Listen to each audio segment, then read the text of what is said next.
ओम नमो नारायण। ब्रह्मपुत्राः अमृतस्य पुत्राः। रचयिता है परम पूज्य मां ऋतेश्वरी देवी जी। प्रकरण 25वां। ये ज्ञानगंज की जो गंगा ज्ञान की बहती है, इसमें हम प्रकरण 25वां आए हैं। इस प्रकरण में आज हम क्या देखेंगे, क्या ज्ञान पाएंगे? तो धर्म का रहस्य क्या है, मृत्यु क्या है, मृत्यु के बाद का दर्शन रहस्य क्या है, परमानंद का अनुभव कैसे होगा, स्वरूप ज्ञान क्या है, जीव भाव क्या है, देह और मन विशुद्ध कैसे बनता है, दीक्षा और योग क्रिया क्या है, ये सब प्रकरण 25वां में हम देखेंगे। तो शुरू करते हैं प्रकरण 25वां। नित्य क्रम से निवृत्त होके दोनों बातें कर रहे हैं। देख बिटेन, आज तो मैं भृगुराम जी को मेरी जैसी के मिलन के लिए विनती करूंगा ही मैं आज तो विनती करूंगा। आई थिंक मेरी आशा पूर्ण होगी तो मैं भी मेरी बड़ी बहन के दर्शन के लिए अनुनय विनय करूंगा, बिटेन ने बोला। उमा माता जी की आवाज सुन के नाश्ते के लिए मां के साथ गए। नाश्ता पूर्ण करके योग खंड में गए। दोनों परमहंसों के चरण स्पर्श करके आसनस्थ हुए। कुछ क्षणों के लिए नीरव शांति में सुगंध सबर अलौकिक आनंद के हिल्लोर में, कहो कि अवधूति मस्ती के नशे में दोनों डूब गए। वत्स, धीरे धीरे सुमधुर आवाज में श्री भृगुराम जी ने बोलना शुरू किया।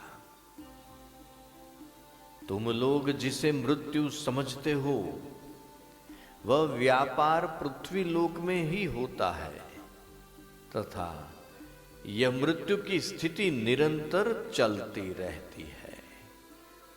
स्थूल देह से सूक्ष्म देह अलग होता है।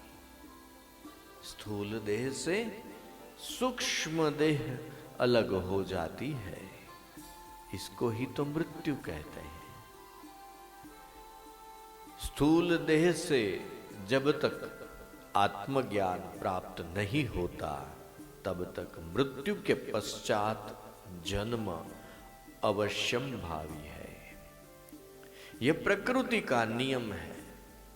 जब स्वभाव का यानी कि आत्मसत्ता का बोध हो जाता है, तब जीव इच्छा मृत्यु को प्राप्त कर सकता है, पर अज्ञान जनित कर्म से जन्म मृत्यु का चक्र तो चलता ही रहता है। बार बार भोग योनि देह प्राप्त करनी ही पड़ती है और यही चक्र आत्मज्ञान की प्राप्ति में अवरोध रूप है। मानव देह में क्रियमाण कर्म संचित कर्म के भांडागार में इकट्ठे होते ही रहते हैं और यह कर्म की प्रारब्ध कर्म की रचना में, ये प्रारब्ध कर्म की रचना में अंगीभूत होकर दूसरा शरीर निर्माण करता है। यह घटना नित्य चलती है। मातृगर्भ से उत्पन्न देह कर्म देह कहलाती है और कर्म बंधन से सुख दुख का फल भोगना पड़ता है। अतः जीवात्मा ऊर्ध्व लोक, अधः लोक तथा मृत्यु लोक में आते हैं।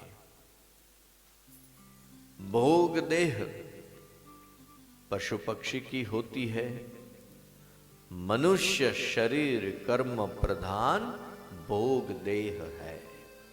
अतः जीव सुकृत करके आत्मबोध के लिए अग्रसर हो सकता है। मनुष्य देह में संपूर्ण रूपेण शक्यता है। मनुष्य देह में पूर्ण रूपेण शक्यता है, अन्य देह में नहीं है। हमारे गुजरे हुए प्रिय स्वजनों के दर्शन के लिए विनती का मौका है। ऐसे धीरे से बात करके करबद्ध अंजलि सह दोनों बाबा जी के समक्ष खड़े हो गए। बच्चे, तुम जो कुछ पूछना चाहते हो वह निसंकोच कहो। रघुराम जी ने कहा, हाँ तो बाबा जी, आपसे अतीव नम्र विनती है कि मेरी प्रिय पुत्री जैसी बचपन में ही हमें छोड़ के चली गई है। कोई अगम्य रोग की वजह से उसकी मौत हो गई, तो उसका दर्शन आप हमें कराएं। मैं भी मेरी गुजरी हुई बड़ी बहन का दर्शन करना चाहता हूं।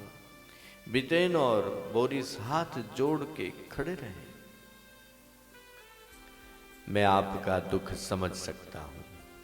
ऐसे कहते हुए श्री भृगुराम जी अपने आसन से शीघ्र ही उड़ने लगे। यह क्या हो रहा है? ये दोनों समझ में आता है। ये दोनों समझे, इससे पहले ही स्फटिकमय दीवार को भेदते हुए आर पार निकल गए। भृगुराम जी उड़ने लगे। दोनों जने मंत्र मुग्ध होकर उड्डयन देखते ही रह गए। और भृगुराम जी ने जो वर्णन किया था, इसी पर विचार विमर्श करने लगे। मेरी जैसी का रिबर्थ हो गया होगा तो श्री भृगुराम जी हमको उसका दर्शन कैसे करा सकेंगे? सह आश्चर्य बोरिस ने प्रश्न किया। मुझे भी मेरी बहन के दर्शन के लिए ऐसा ही विचार आ रहा है, बिटेन ने सुर कुराया।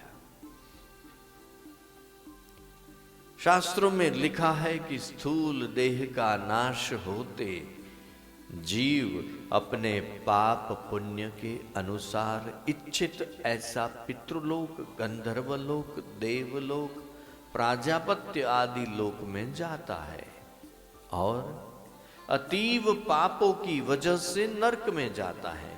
विटेन आगे बोलता ही जाता है। हमारी तो शास्त्र आधारित यह कल्पना ही है।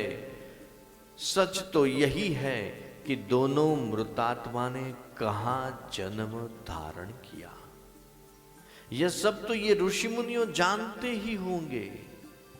विज्ञान भी यहां नाकामयाब रहता है। हा, कैसा अजीबो गरीब रहस्य है। बोरिस बोल उठा। यूं कहो कि ऐसा मृत्यु का आघात लगने से ही मानव जन्म और मरण का रहस्य की ओर विचारवंत होता है। ठीक है ना बोरिस? बितेन ने कहा। या सही बात है। समग्र विश्व भाव प्रधान तथा कर्म प्रधान है। कर्म के नियम अनुसार सर्व गतिशील है। अपना कुछ नहीं चलता, अपना कुछ चलता ही नहीं है, ऐसा पक्का हो जाता है। ऐसे तो मनुष्य अपने कर्मों की ओर विशेष दृष्टि से देखते ही नहीं है। अन्यों का दोष गुण देखने की आदत पड़ गई है। सच में अपने गुण दोष को देखने, निरीक्षण करने की आदत डालें तो धर्म का रहस्य समझने का श्री गणेश हो सके। ठीक कहता हूं ना बोरिस? सर्वत्र मानवी ऐसा रुख अपनाए तो विश्व में भाईचारा, सर्वधर्म समभाव विश्व कल्याण दूर न रहे।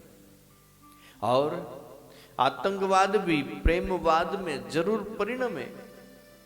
देखो यहां प्रेम का, निर्व्याज प्रेम का साम्राज्य है, दिव्यता है, भव्यता है, अमी झरंती दृष्टि भी है, वात्सल्य भी है, और ये परमहंसों की आशीष स्वर्ग से भी अधिक है। बीच में बोरिस बोल उठा, It is not to be criticized, but to understand very well for mankind. Here are perfect science and spirituality. विटेन ने कहा, या जब से मनुष्य ने अत्यंतिक रीति से दुखों से मुक्ति प्राप्त करने हेतु प्रयत्न किया, तब से यह सिद्ध भूमि अस्तित्व में आई होगी। परमानंद का अनुभव करना हो तो ये सिद्धों की आज्ञा के अनुसार क्रिया करनी ही चाहिए, बोरिस ने जवाब दिया। यार तब तो यह चक्र का रहस्य समझ में आएगा, सृष्टि के सनातन प्रश्नों के जवाब मिल जाएंगे। विटेन ने सूर दिया, धर्म का मूल स्वरूप समझने के लिए ऐसे महापुरुषों के सानिध्य में रह के जीवन में इसका रिजल्ट तथा प्रोग्रेस संपादन करके सिद्धि लाभ प्राप्त करना चाहिए। अतः सामान्य लोगों ने ऐसे महामानव के जीवन को आदर्श मानकर जागृति सह अपना के सूक्ष्म एवं जटिल धर्म तत्व तथा संक्लांत प्रश्नों का समाधान प्राप्त करना चाहिए। सही है ना? बोरिस ने अहोभाव युक्त जवाब दिया। दोनों यह सत्य धर्म तत्व की और सनातन प्रश्नों के हल की चर्चा कर रहे थे। इतने में ही स्फटिकमय दीवार को भेद के तेज पुंज समा श्री भृगुराम जी प्रकाश वेग से आके अपने आसन पर बैठ गए। चौमेर पद्मगंध प्रसर गई। दोनों रोमांच सह खड़े होके बाबा जी के चरण स्पर्श करके बैठते हैं। बेटा, आप लोगों को जरूर आश्चर्य हुआ होगा कि मैं कहाँ गया था। हम जब सत्संग कर रहे थे उसी ही समय सिद्धर्षि श्री दत्तात्रेय जी का संदेश आया कि मेरा यानी कि भृगुराम जी का शिष्य बालकृष्ण कौर मुझे प्रार्थना कर रहा है कि उनकी पत्नी उष्मा आखिरी क्षण गिन रही है और मेरे दर्शन को तरसती है, तो मुझे तत्काल वहां जाना पड़ा और अभी वापस आ गया। श्री भृगुराम जी ने स्पष्टता की कि मैं क्यों गया था। दोनों मंत्रमुग्ध होके दांतों तले उंगली दबा के रह गए और मन की भावना सघन होते ही कब बाबा जी उनके स्वजनों का दर्शन कराएंगे सोचते प्रतीक्षा करने लगे। यूं तो बच्चे लोग आपकी इस ख्वाहिश भरी नम्र विनती के अनुसार आपके स्वजन को बुलाता हूं। थोड़ी ही मिनटों में आपके दोनों स्वजन इस आसन पर आ जाएंगे। ऐसा कहते हुए आंखें बंद करके खोली तो बिटेन की बड़ी बहन हिरल तथा बोरिस की लड़की जैसी आसन पर प्रकट हो गई। क्या बात है! विस्फारित नयन से दोनों उनको देख रहे हैं। क्या बात है! अपने सामने दोनों बैठी हुई है, मानो दोनों मूर्ति हो गए। विस्फारित नयनों से देखने लगे। तुम अपने स्वजनों को ठीक ढंग से मिल लो। आज तो बहुत ख्वाहिश थी न मिलने की। बाबा जी का विधान सुनते ही मूर्ति में प्राण संचरण हुआ। हो जैसी, ए मेरी गुड़िया, बेटा तू कहाँ है? क्या हमसे रुठ गई है सो हमें छोड़ के चली गई? बोरिस हृदय वात्सल्य प्रवाहित कर रहा था।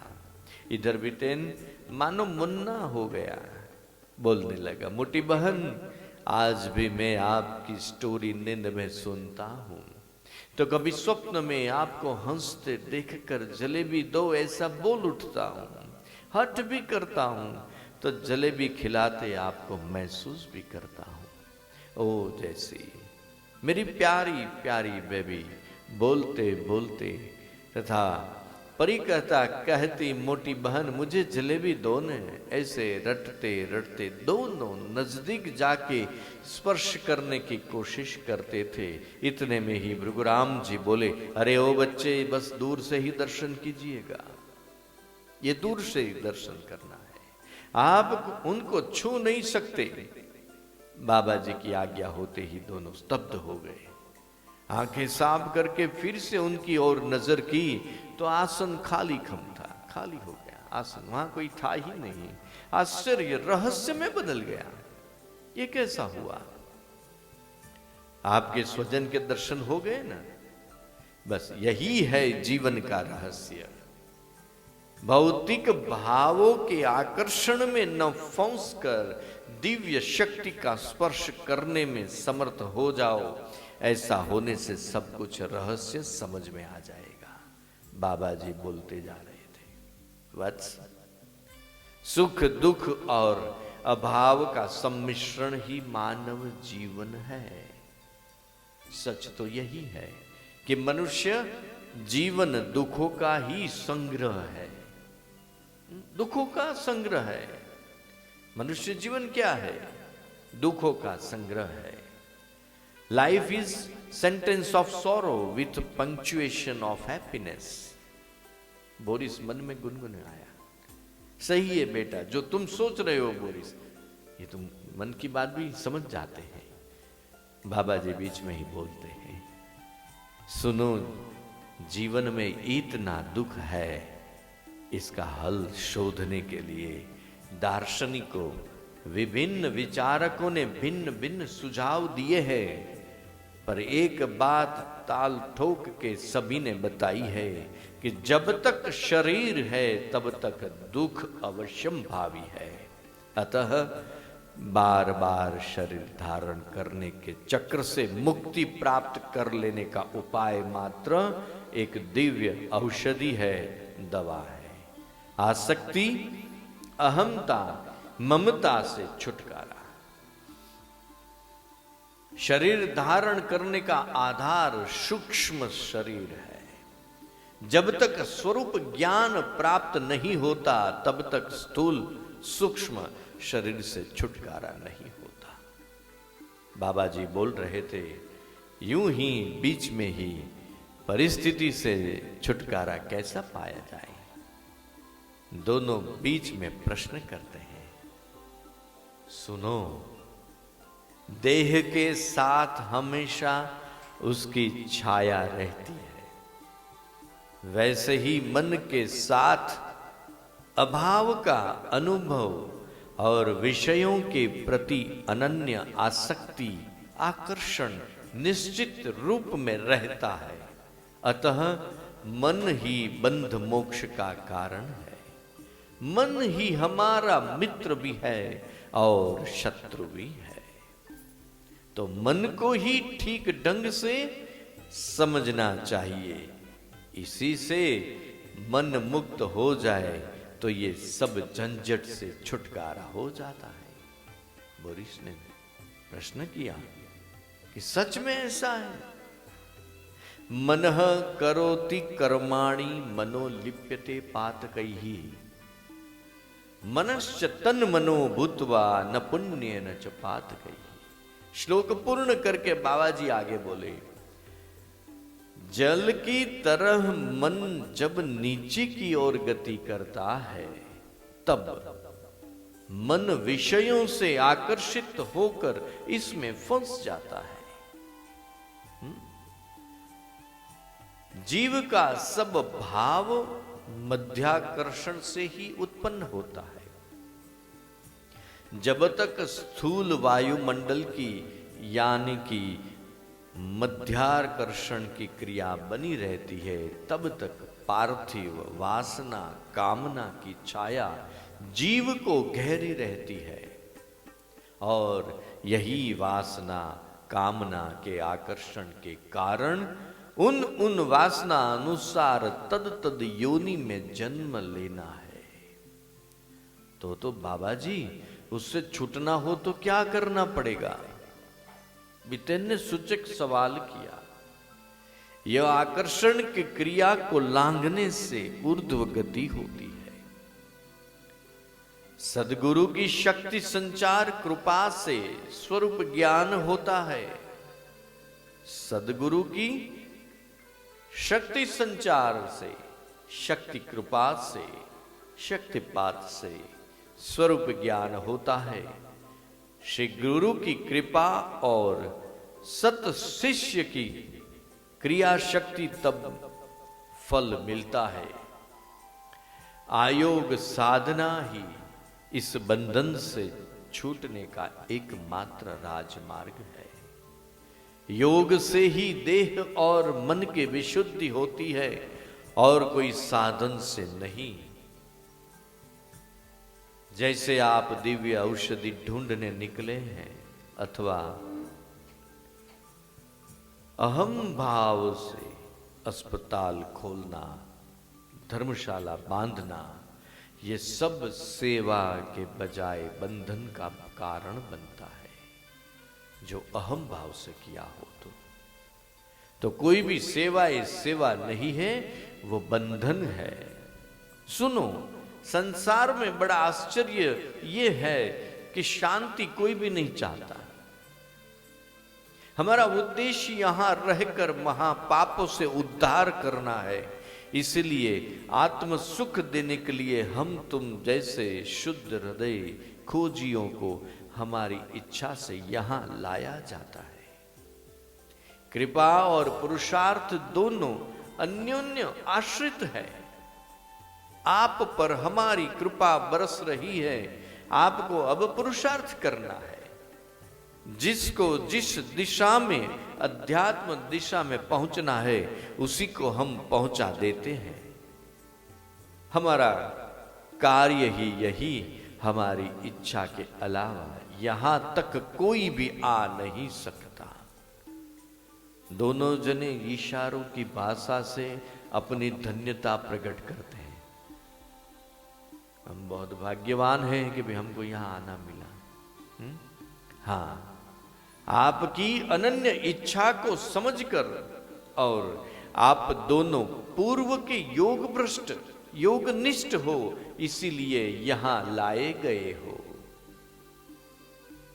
बेटा, भोजन का समय हो गया, उमा माता जी बुला रही है तो जाइए। हाँ, और सुनो, कल यहां आते समय जो यंत्र लाए हो वह लेकर आना, उसी का भी रहस्य बता देंगे।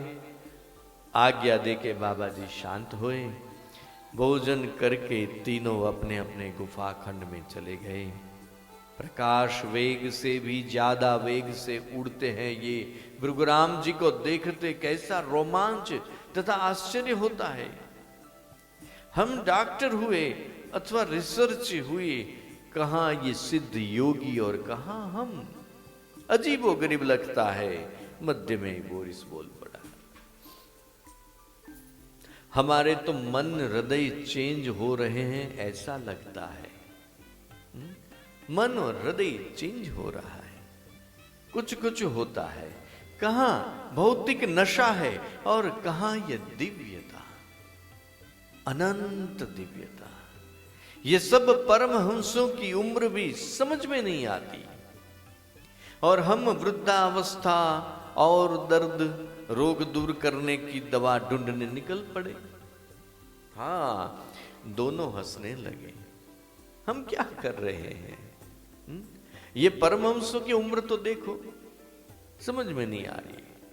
और हम वृद्धावस्था और रोगों की, दर्द की दवाई ढूंढने निकले हैं। ये दिव्य अमृत को समझते नहीं हैं और भाई भौतिक देह को अमर करने के लिए अमृत की तलाश में दौड़ लगाते हैं। हम क्या कर रहे हैं? भौतिक देह को अमर करने के लिए दवाई ढूंढते हैं, अमृत की तलाश में हम दौड़ लगाते हैं। पर हाँ मित्र बोरिस, अपनी सच्ची निष्ठा, वो सन्यासी, आकाशवाणी, हमारी धीरज, आस्था, दिव्य गुटिका, ये सब अजब गजब का है। परंतु आखिरकार हम लक्ष्य तक तो पहुंच गए। नसीब ने सुंदर साथ दिया है। बीच में बोरिस धन्यता से बोलता है, पर मित्र ऐसा नहीं लगता कि ये सब इवेंट परमात्मा के राज्य में पहले से ही प्रीफिक्स्ड होगी? ये तो सब प्रीफिक्स्ड है, सब फिक्स किया हुआ है। हाँ, मैंने कहीं पढ़ा था कि all thing are prefixed in kingdom of God, man has to pass through away. ऐसा ही महसूस होता है। भक्त की अदा से बोरिस बोला। बितेन का प्रतिभाव न सुना और तुरंत वह निंद्राधीन हो गया। ऐसा समझकर बोरिस भी करवट बदल कर सो गया। नींद से जागे तो शाम के 5 बज गए थे। आश्रम के पीछे दोनों टहल रहे। बोरिस अपने स्वजनों के दर्शन किए, आनंद हुआ। सही जानकारी मिली, पर क्या?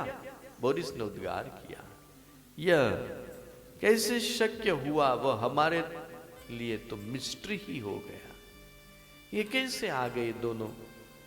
मेरी बड़ी बहन भी आ गई, तुम्हारी लड़की भी आ गई, जैसी अचानक अकाएक कैसे आ गई? मिस्ट्री लगता है। हाँ, रहस्य ही बने रहेंगे, बिटेन ने बोला। हाँ, परंतु बोरिस, टुमारो श्री भृगुराम जी यंत्र का रहस्य बताते समय विविध जानकारी, ज्ञान देंगे, ऐसा लगता है। चलो बच्चे, आपको आश्रम में जो प्रयोगशाला है वहीं ले चलो। रुपेण रंकार सम आवाज आती है। देखा तो मां उमा खड़ी थी। यहां सूर्य विज्ञान, चंद्र विज्ञान, वायु विज्ञान, शब्द विज्ञान आदि विज्ञान सिखाने की प्रयोगशाला है।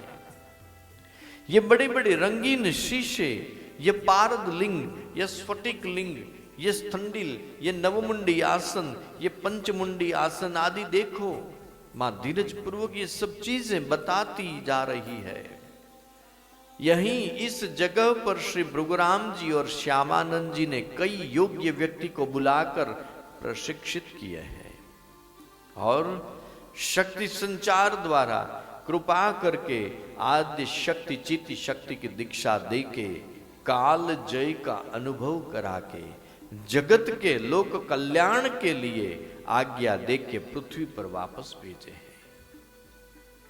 जैसे कि थियोसॉफिकल सोसाइटी की संस्थापिका श्रीमती मैडम ब्लावेट्स्की, काशी के श्री श्री विशुद्धानंद योगीराज जी आदि आदि। विस्फारित आंखों से दोनों मित्र गहन विचार सह यह भव्य दिव्य ऐश्वर्य युक्त प्रयोगशाला देखकर इतने रोमांचित हो गए कि मानो कालातीत होकर समाधिस्थ हो गए। दूसरा विश्व युद्ध हुआ था इसी समय। ब्रिटेन, रशिया, जापान, जर्मनी आदि देशों से सिद्ध भूमि स्थित ज्ञानगंज योगाश्रम की तलाश में लगे थे। माताजी का रिपोर्ट सुन के दोनों सतर्क हो गए। क्या ऐसा भी था?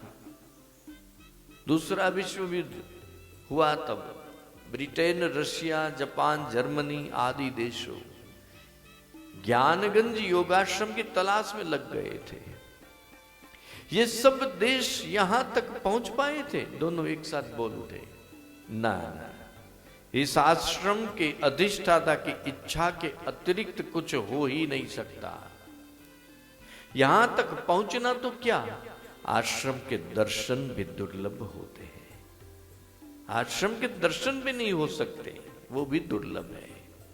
आज के युग में जो अणु शस्त्र सामग्री तैयार हो रही है, ये सब तो बेकार की बात है। यहां के सिद्धों परमहंसों इच्छा करें तो एक क्षण में ही पृथ्वी का विनाश कर सकते हैं, लेकिन यह इन लोगों का उद्देश्य थोड़ा है। उनका हेतु मृत्युलोक को समतोल तथा स्वस्थ बनाए रखना है। इसलिए जरूर पड़ते ही सिद्ध योगी और योगिनियों को कहां से भेजते हैं। समझ में बात आती है? दोनों ने हकार में मत्था हिलाया। जरा खिड़की से बाहर झांको तो जो वनस्पतियां उगी है ये सब दिव्य औषध के रूप में इस्तेमाल की जाती है। खास तौर पर असाध्य एवं कष्ट साध्य रोगों के लिए उपयोग में ले ली जाती है। इशारों से दिव्य औषधि की बात कर ली। माता जी आगे बोली, बेटा तुम ये परमहंसों, सिद्धों, ज्ञानी, योगी, योगिनियों को देख रहे हो ना? उन लोगों की आयु करीब करीब 100 से ऊपर है। श्री अभयानंद जी स्वामी जो हमेशा उन्मनी अवस्था में ही रहते हैं, उनकी उम्र है 1500 साल। भृगुराम जी की 1500 से ऊपर, श्यामानंद जी लगभग 1200 से ऊपर है। हो आश्चर्यवत सुनते ही रहते हैं। इसी का राज क्या है? क्या राज है आपको मालूम है? दोनों ने नकार में सिर हिलाया। ना, माता जी आगे बोली, इसका राज है योग क्रिया और दिव्य औषधि। योग क्रिया और दिव्य औषधि। हाँ सुनो, श्री भृगुराम जी और महातपा जी तो खाते पीते ही नहीं है, कुछ नहीं खाते, कुछ पीते भी नहीं है, फिर भी कैसे हैं देखो आप। और अज्ञानी जिज्ञासुओं को ज्ञान देने के लिए कितनी मेहरबानी करते हैं। जो अज्ञानी है फिर भी जिज्ञासु है, उनके लिए वो क्या नहीं करते। पर लोगों को संसार नरक जैसा लगता है, फिर भी इसी से निकलने की इच्छा होती है। सब लोग बोलते हैं हमको तो नरक जैसा लग रहा है, फिर भी निकलने की इच्छा नहीं होती है। बीच में ही बिपिन ने बोल डाला, ईश्वर सत्ता की कृपा होती है तब जीव को ज्ञान की इच्छा होती है और तब सद्गुरु मिलते हैं। ईश्वरीय सत्ता की कृपा होती है तब जीव को ज्ञान होता है, बाद में सद्गुरु मिलते हैं। योग क्रिया क्या होती है और दीक्षा क्या होती है? जिज्ञासा से बोरिस ने प्रश्न कर दिया। ये सब बातें कल श्री भृगुराम जी आपको बताएंगे। भोजन का वक्त हो गया है, चलें सीधे भोजनालय में। तीनों भोजन करके अपने अपने निवास स्थान पर गए। दोनों बातें करने लगे। दीक्षा मीन्स जो पुष्टि मार्ग में, जैन धर्म में, बौद्ध धर्म में, ख्रिस्ती धर्म में या अन्य धर्म में परंपरा में दी जाती है, ऐसी होगी अथवा किस प्रकार की होगी? बोरी से सवाल किया। दीक्षा और योग क्रिया का क्या संबंध होगा? वह विचारणीय प्रश्न है। बोरिस ने कहा, हम सामान्य लोगों की बुद्धि काम नहीं कर सकती। कल बाबा जी बताने वाले हैं। चलो 10 बज गए हैं, 10 यानी के बस सो जाएं। दोनों आराम से सो गए हैं और यहीं ये प्रकरण 25वां समाप्त होता है। कथा विराम करती है। ओम नमो नारायण।